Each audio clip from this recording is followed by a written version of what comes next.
Today I'll be showing you how to calibrate the Thrustmaster, Airbus, throttles, flap lever and Speedbrake. So the first thing you need to do is actually unplug it, then have the gear down, move everything down and have the throttles in full reverse. Then you have to plug in the USB-C cable and you have to press this up when you plug it in. So plug it in, then press that. So that makes it go into calibration mode. So then what you have to do is you have to move the thrust levers to toga, retract the speed brake and retract the flaps. Then you press the two auto thrust disconnect buttons like this, and then you move it to the next detent, press them again, to the next detent, press them again, next detent, press them again, and then to the final detent. Press them again, and then we'll press these two, and that finishes the calibration. There we go.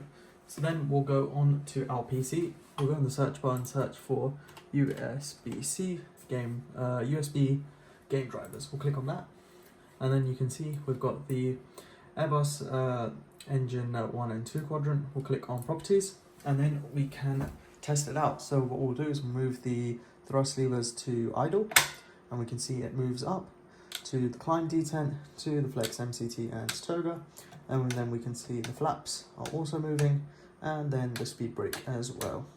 That's perfect. So now we'll go into flight sim and do the calibration over there. So all we have to do to set these up is go into the McDo menu, go into config, go into control config, and then we can see thrust levers. So click calibrate. So let's first set these to max reverse, which is here.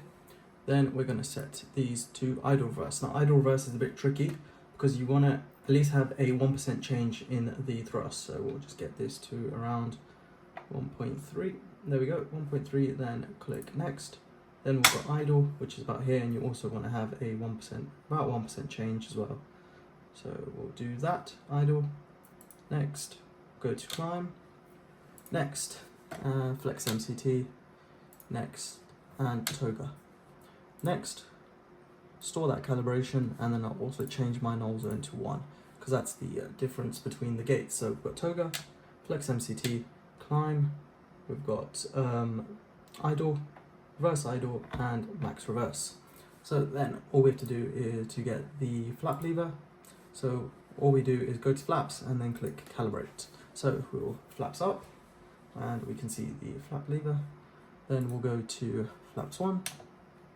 Okay, next step, flaps 2, next step, flaps 3, next step, and flaps 4. Next step, store the calibration, and we can see that the flaps are working. So we've got flaps 0, flaps 1, flaps 2, flaps 3, and flaps 4. And you shouldn't need to do any calibration with the speed brake. The speed brake should be working as long as you've done the Windows calibration. So that is how you calibrate the thrust levers and the flaps and the speed brake for the Thrustmaster Airbus setup.